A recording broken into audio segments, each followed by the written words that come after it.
All right, today we're doing lesson 12-4, critique reasoning. So we're going to take a look at some data and try to think things through. A cross-country coach recorded the team's practice runs and made the line plot below. The coach had each runner analyze the line plot and write an observation.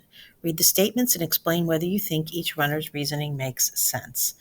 So let's take a look at the data table and see what the kids said.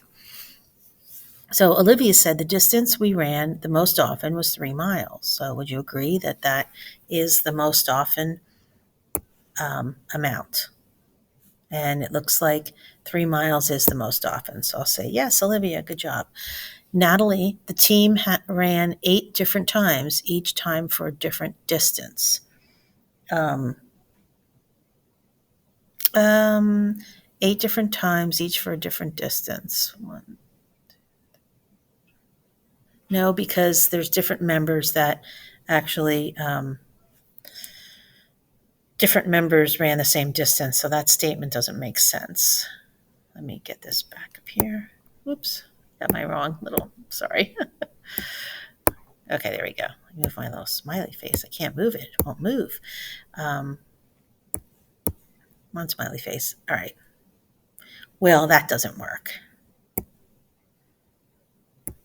So we'll say Olivia, yes.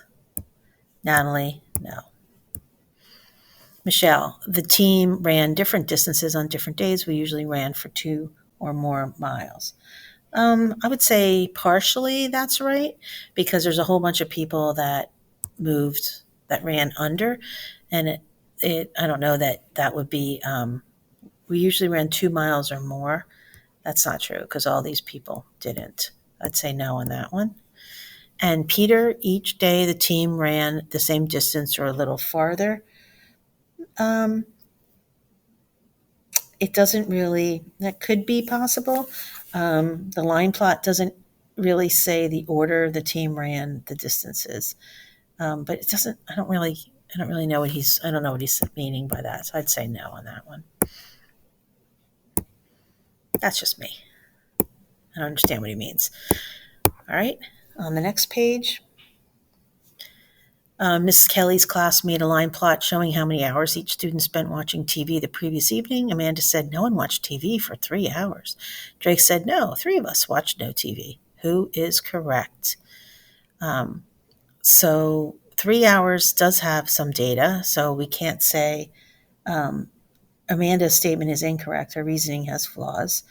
And Drake's statement is correct. Since there are 3 X's above the 0, he is correct in saying that 3 people did not watch TV. So you're just interpreting the data, taking a look at the chart, and seeing if you can figure out what it means.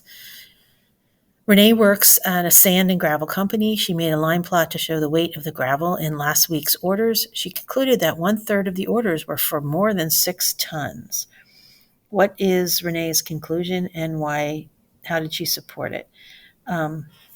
So her conclusion was 1/3 of, she says, 1/3 of the orders were for more than 6 tons. So here's 6 tons there. And how many orders do we have all together? We're going to count them. 1, 2, 3, 4, 5, 6, 7, 8, 9, 10, 11, 12 orders all together. Whoops. Back to my pen. Sorry. 12 orders all together. And and there was 4 out of 12, which is 1/3. So she is correct. And the line plot supports her argument. So she is saying 1/3 or 4 out of 12 are greater than 6 tons. So her line plot does support that. Describe at least one thing you would do to critique Renee's reasoning. So what did we do? We just double checked it. Let me check it. Check it out. Just what we did. We went and looked at it. We counted. We got the total. We got the total over 6. We reduced it and we said, yep, her math is correct. So we check it out. Don't just trust what people say when they make statements about data. Look at it yourself. Does Renee's conclusion make sense? Yes. And we kind of demonstrated that in our math. So yes, her conclusion makes sense.